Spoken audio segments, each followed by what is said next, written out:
क्या कभी ये सोचा है कि मन की शांति और मुश्किलों से लड़ने का साहस ये दोनों एक साथ कैसे रह सकते हैं? और क्या उस देवी की कहानी सुनी है जिनकी बस एक घंटी की आवाज हर डर, हर नेगेटिविटी को दूर कर देती है? आज हम बात करेंगे मां चंद्रघंटा की, नवरात्रि की तीसरी दिव्य शक्ति। हम कबीर और इरा आपका स्वागत करते हैं मंथन में। तो आज बात हो रही है मां चंद्रघंटा की। नवरात्रि के 9 दिनों में तीसरा दिन इनका होता है जी। जब हम देवी के रूप के बारे में सोचते हैं तो या तो एकदम शांत ममता वाली छवि आती है मन में, या फिर बहुत उग्र वो रौद्र रूप। हाँ। पर मां चंद्रघंटा ये इन दोनों का संगम लगती हैं। बिल्कुल सही कहा। उनका स्वरूप है ही ऐसा अनोखा, सोने की तरह दमकता हुआ उनका रंग है जो उनके तेज और दिव्यता को दिखाता है। और उनके माथे पर वो तीसरी आंख भी है। हाँ। ये सिर्फ क्रोध का प्रतीक नहीं, बल्कि ये उनकी निरंतर जागरूकता, उनकी सतर्कता को दर्शाता है कि वो हमेशा अधर्म के नाश के लिए तैयार है। अच्छा। उनकी 10 भुजाएं हैं। 10 भुजाएं? हाँ, जो उनकी असीम शक्ति का प्रतीक है। और उनमें वो कई तरह के अस्त्र शस्त्र धारण करती हैं, है ना? ये शायद दिखाता है कि वो रक्षा करने के लिए हमेशा तैयार हैं। हाँ बिल्कुल। आमतौर पर उनके हाथों में त्रिशूल, गदा, तलवार, धनुष बाण जैसे शस्त्र दिखते हैं जो बुराई से लड़ने की उनकी ताकत दिखाते हैं।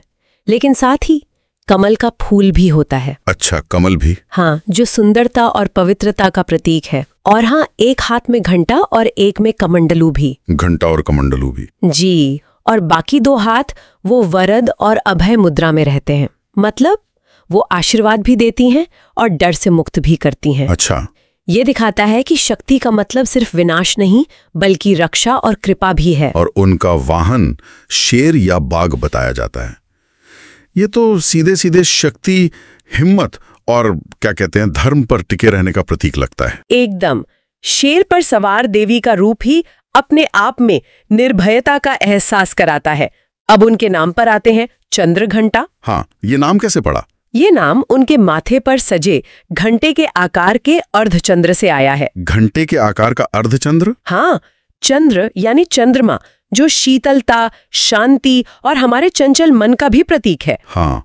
और घंटा वो प्रतीक है जागरूकता का, बुरी शक्तियों को दूर भगाने वाली ध्वनि का। अरे वाह, तो नाम में ही शांति और शक्ति का संतुलन छुपा है। बिल्कुल। ऐसा माना जाता है कि ये देवी पार्वती का ही विवाहित रूप है। भगवान शिव से विवाह के बाद उन्होंने ये अर्धचंद्र धारण किया। ये तो बहुत दिलचस्प है कि नाम में ही इतना गहरा अर्थ है। चलिए अब उनकी कहानियों की तरफ बढ़ते हैं। सुना है महिषासुर वाली कथा उनसे जुड़ी है। हाँ, वो सबसे जानी मानी कथा है। जब महिषासुर नाम के राक्षस ने अपनी ताकत से देवताओं को हराकर स्वर्ग पर कब्जा कर लिया था, तब सारे देवता बहुत परेशान होकर ब्रह्मा, विष्णु और महेश के पास मदद मांगने गए। उन्होंने बताया कि कैसे महिषासुर ने इंद्र, सूर्य, वायु सबके अधिकार छीन लिए हैं और उन्हें स्वर्ग से भगा दिया है। देवताओं की ये हालत देखकर त्रिदेवों को तो बहुत गुस्सा आया होगा। बिल्कुल। उनके क्रोध और तेज से एक दिव्य रोशनी निकली और उसी से मां चंद्रघंटा का स्वरूप प्रकट हुआ। अच्छा। ये एक तरह से सभी देवताओं की मिलीजुली शक्ति थी। फिर सब देवताओं ने उन्हें अपने अपने हथियार दिए। सबने? हाँ, शिव जी ने अपना त्रिशूल दिया, विष्णु जी ने चक्र, इंद्र ने अपना वज्र और एक घंटा दिया। घंटा भी इंद्र ने दिया? हाँ, कथाओं के अनुसार। सूर्य ने अपना तेज और तलवार दी। बाकी देवताओं ने भी अपने अस्त्र शस्त्र दिए और सवारी के लिए सिंह दिया। यानी वो देवताओं की सामूहिक शक्ति का प्रतीक बन गई महिषासुर से लड़ने के लिए। हाँ, और जब वो पूरी तरह तैयार होकर युद्ध के मैदान में उतरी तो उनका वो तेजस्वी रूप देखकर ही महिषासुर और उसकी सेना डर गई। कहा जाता है कि युद्ध के समय जब उन्होंने अपना घंटा बजाया, हाँ, वो घंटा, तो उसकी भयानक आवाज से ही राक्षस कांपने लगे। उनकी शक्ति जैसे खत्म सी हो गई। उन्होंने पहले महिषासुर की सेना का संहार किया और फिर आखिर में महिषासुर को मारकर देवताओं का डर खत्म किया और स्वर्ग वापस दिलाया। बाप रे। ये कहानी उनके शक्तिशाली राक्षसों का नाश करने वाले रूप को दिखाती है। लेकिन एक और कहानी है जो उनके बिल्कुल अलग पहलू को दिखाती है ना? उनके विवाह से जुड़ी हुई। हाँ। और वो कहानी उनके शांत और रक्षा करने वाले स्वभाव को बहुत खूबसूरती से सामने लाती है। कैसे? जब भगवान शिव देवी पार्वती से शादी करने बारात लेकर राजा हिमवान के महल पहुंचे तो उनका रूप बड़ा अजीब और डरावना था। अच्छा। शरीर पर भस्म लगी हुई, बाल बिखरे हुए, गले में सांप लटके हुए, और बाराती कौन? भूत, प्रेत, अघोरी। अरे, ये देखकर तो कोई भी डर जाएगा। पार्वती जी के घर वाले तो जरूर घबरा गए होंगे, बहुत ज्यादा। कहते हैं पार्वती जी की माँ रानी मैनावती और बाकी रिश्तेदार इतने डर गए कि कुछ तो बेहोश ही हो गए। अब अपने परिवार को इस तरह डरावा देखकर पार्वती जी ने तुरंत माँ चंद्रघंटा का रूप ले लिया। उसी वक्त? हाँ। वही 10 भुजाएं, वही अस्त्र शस्त्र, माथे पर चमकता हुआ चंद्रघंटा। उनका ये रूप देखकर खुद शिवजी भी हैरान रह गए। फिर क्या हुआ? तब माँ चंद्रघंटा ने शिवजी से प्रार्थना की कि वो इस भयानक रूप को छोड़कर एक सुंदर मनमोहक दुल्हे के रूप में आए, ताकि उनके परिवार का डर दूर हो जाए। अच्छा। शिवजी मान गए और एक बहुत ही सुंदर रूप में प्रकट हुए। माँ चंद्रघंटा भी वापस पार्वती के शांत और सौम्य रूप में आ गईं। तब जाके शादी हुई और सब लोग खुश हुए। कमाल है। ये कहानी बताती है कि माँ चंद्रघंटा की शक्ति सिर्फ लड़ने के लिए नहीं, बल्कि शांति बनाने, अपनों की रक्षा करने और हालात को संभालने के लिए भी है। शक्ति और करुणा का संतुलन। बिल्कुल। ये बात बहुत जरूरी है। अक्सर शक्ति को सिर्फ आक्रामकता से जोड़कर देखा जाता है, पर यहाँ शक्ति का इस्तेमाल शांति लाने के लिए हुआ। अच्छा, इन कहानियों और उनके स्वरूप में जो प्रतीक हैं, उन पर थोड़ी और बात करते हैं। जी। आपने बताया चंद्र का मतलब है शांति और मन, और घंटा है जागरूकता और नकारात्मकता को दूर करने वाला। क्या ये घंटा हमारे आजकल के जीवन में भी कुछ मायने रखता है? ये बहुत अच्छा सवाल है। देखिए, घंटे की आवाज, दुर्गा सप्तशती में वर्णन है कि माँ की घंटी की आवाज से राक्षस डरकर निष्क्रिय हो जाते थे। हाँ। आजकल के राक्षस कौन है? डर, चिंता, तनाव, मन में चलने वाली फालतू की बातें, नेगेटिव सोच, है ना? सही बात है। घंटे की ध्वनि इन सबको काटने का प्रतीक है। जैसे एक साफ तेज आवाज सारे शोर को दबा देती है, वैसे ही माँ चंद्रघंटा की ऊर्जा या उनकी पूजा से मिलने वाली मानसिक स्पष्टता हमें अंदर के शोर से बाहर निकाल सकती है। मतलब ये एक तरह से मेडिटेशन या माइंडफुलनेस जैसा हुआ, ध्यान केंद्रित करना। हाँ, काफी हद तक। घंटा एकाग्रता का भी प्रतीक है। आप घंटे को किसी भी तरह बजाएं, आवाज एक जैसी ही निकलेगी। हाँ, ये तो है। ये सिखाता है कि जब हम अपने बिखरे हुए विचारों और भावनाओं को, जो चंद्रमा की तरह बदलते रहते हैं, एक जगह फोकस करते हैं, तो अंदर की असली शक्ति जागती है। अच्छा। तो चंचल मन और घंटा, एकाग्रता, जागरूकता का मेल ही सच्ची शक्ति है।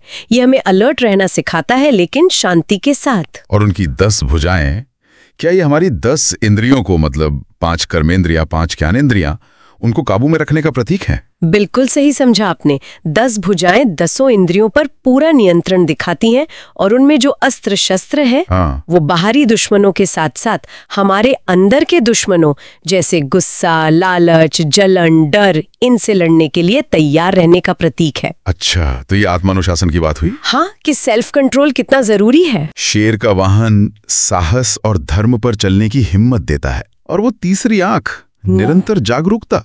हाँ, वो तीसरी आंख दिखाती है कि वो हमेशा सजग है, किसी भी चुनौती का सामना करने के लिए तैयार।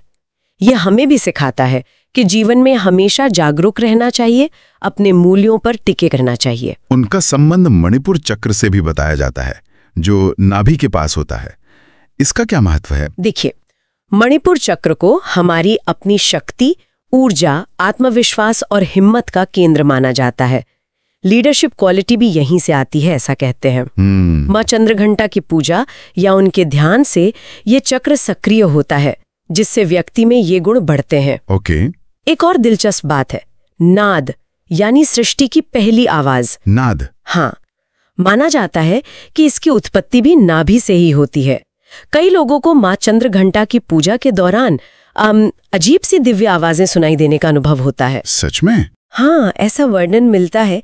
ये शायद उसी नाद से जुड़ा हो सकता है जो उनके घंटे की ध्वनि का भी प्रतीक है। वो देवी ब्रह्मचारिणी के तप के बाद की सक्रिय ऊर्जा है, एक योद्धा जो धर्म की रक्षा के लिए तैयार है। तो अगर कोई उनकी पूजा करना चाहे, खासकर नवरात्रि के तीसरे दिन, तो कैसे करे? क्या खास बातें ध्यान में रखनी चाहिए? देखिए, पूजा का तरीका तो भक्ति और श्रद्धा पे निर्भर करता है, लेकिन सामान्य विधि यह है कि सुबह नहा धोकर साफ कपड़े पहनकर माँ की मूर्ति या तस्वीर स्थापित करें। ठीक है। कलश स्थापना भी की जाती है, फिर संकल्प लेकर पूजा शुरू करें। वैदिक मंत्रों या दुर्गा सप्तशती के पाठ से पूजा की जाती है, जिसमें माँ का आह्वान, आसन देना, स्नान कराना, कपड़े पहनाना, भोग लगाना, आरती करना, ये सब शामिल होता है। मंत्र जाप का भी बहुत महत्व बताया गया है। कोई खास मंत्र जो आसानी से किया जा सके? हाँ, सबसे सरल और प्रचलित मंत्र है ओम देवी चंद्रघंटायै नमः। ओम देवी चंद्रघंटायै नमः। जी, इसका जाप कोई भी कर सकता है। एक और बहुत शक्तिशाली श्लोक है, या देवी सर्वभूतेषु मां चंद्रघंटा रूपेण संस्थिता, नमस्तस्यै नमस्तस्यै नमस्तस्यै नमो नमः। इसका अर्थ है कि जो देवी सभी प्राणियों में मां चंद्रघंटा के रूप में मौजूद है, उनको बार बार नमस्कार है। दुर्गा सप्तशती का पाठ या देवी कवच का पाठ भी बहुत फलदायक माना जाता है। लेकिन जरूरी है कि ध्यान और श्रद्धा से करें। बिल्कुल, महत्वपूर्ण वही है। और भोग में उन्हें क्या पसंद है? माँ चंद्रघंटा को दूध से बनी चीजें, खासकर खीर बहुत पसंद है। खीर? हाँ, शहद फल जैसे सेब, केले और नारियल भी चढ़ाया जाता है। फूल चढ़ाने हो तो कमल, बेला या चमेली अच्छे माने जाते हैं। और अगर ये ना मिले तो गुड़हल का फूल भी चढ़ा सकते हैं। रंगों की बात करें तो इस दिन के लिए सफेद, ग्रे, सुनहरा या पीला रंग शुभ माना जाता है। अच्छा, और माना जाता है कि उनकी पूजा से कई तरह के आशीर्वाद मिलते हैं। हाँ, सबसे पहला और मुख्य आशीर्वाद है साहस और निर्भयता। डर से मुक्ति? हाँ, जो डरपोक हैं, जिनमें आत्मविश्वास की कमी है, उन्हें माँ की पूजा से बहुत बल मिलता है। भक्तों को दुश्मनों पर जीत मिलती है, जीवन की बाधाएं दूर होती हैं। हर तरह के डर और कष्ट, चाहे वो शरीर के हों या मन के, उनसे मुक्ति मिलती है। साथ ही जीवन में शांति, सुख, समृद्धि और मेलजोल भी बढ़ता है। क्या इसका कोई आध्यात्मिक फायदा भी है, जैसे मन की शांति या मोक्ष वगैरह? जरूर, उनकी पूजा से आध्यात्मिक ज्ञान बढ़ता है, मन में वैराग्य मतलब डिटैचमेंट की भावना आती है, इच्छा शक्ति मजबूत होती है और आखिरकार मोक्ष का रास्ता भी खुलता है। लेकिन एक बहुत खास बात है, माँ चंद्रघंटा की पूजा से इंसान वीर और निडर तो बनता ही है, साथ ही उसमें विनम्रता और सौम्यता भी आती है। अच्छा, शक्ति तो मिलती है पर उसका घमंड नहीं आता, बल्कि उसे सही जगह इस्तेमाल करने की समझ आती है। ये संतुलन वाली बात फिर से आ गई। वीरता के साथ विनम्रता, ये वाकई बहुत जरूरी है। मैंने कहीं पढ़ा था कि उनकी पूजा से समाज में मान सम्मान भी बढ़ता है और कभी-कभी साधक को दिव्य सुगंध या आवाजें भी अनुभव हो सकती हैं। हाँ, कुछ ग्रंथों में ऐसा उल्लेख मिलता है कि साधना गहरी होने पर ऐसे अनुभव हो सकते हैं। अच्छा, ये शायद बढ़ी हुई जागरूकता या ऊर्जा के स्तर का संकेत हो। लेकिन साथ ही ये चेतावनी भी दी गई है कि साधक को ऐसे अनुभवों में उलझना नहीं चाहिए, बल्कि अपने लक्ष्य पर ध्यान केंद्रित रखना चाहिए। सही है, ये सब सुनने में बड़ा शक्तिशाली लगता है, पर सवाल ये उठता है कि ये सब हमारे रोजमर्रा के जीवन से कैसे जुड़ता है? क्या माँ चंद्रघंटा की कहानी या पूजा हमें आज की जिंदगी में कुछ सिखा सकती है? बिल्कुल, ये सिर्फ एक पुरानी कहानी या पूजा पाठ नहीं है, ये हमारे अपने व्यक्तित्व को संतुलित करने का एक तरीका है। कैसे? उनकी पूजा हमें अंदर से शांत, अनुशासित और मानसिक रूप से स्थिर बनाती है। सोचिए, आज की भागदौड़ भरी जिंदगी में कितनी चुनौतियां आती हैं।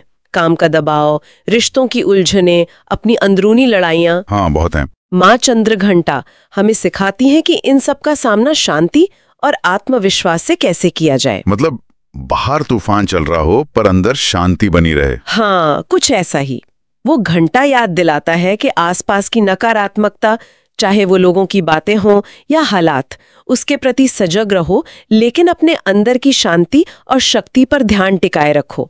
और मंत्र जाप, आजकल तो साइंस भी मानता है कि लयबद्ध तरीके से किसी मंत्र या शब्द को दोहराने से ध्यान केंद्रित होता है, तनाव कम होता है और भावनाएं नियंत्रित होती हैं। हाँ, ये बात तो है। ये मन को शांत करने और स्थिर बनाने में मदद करता है।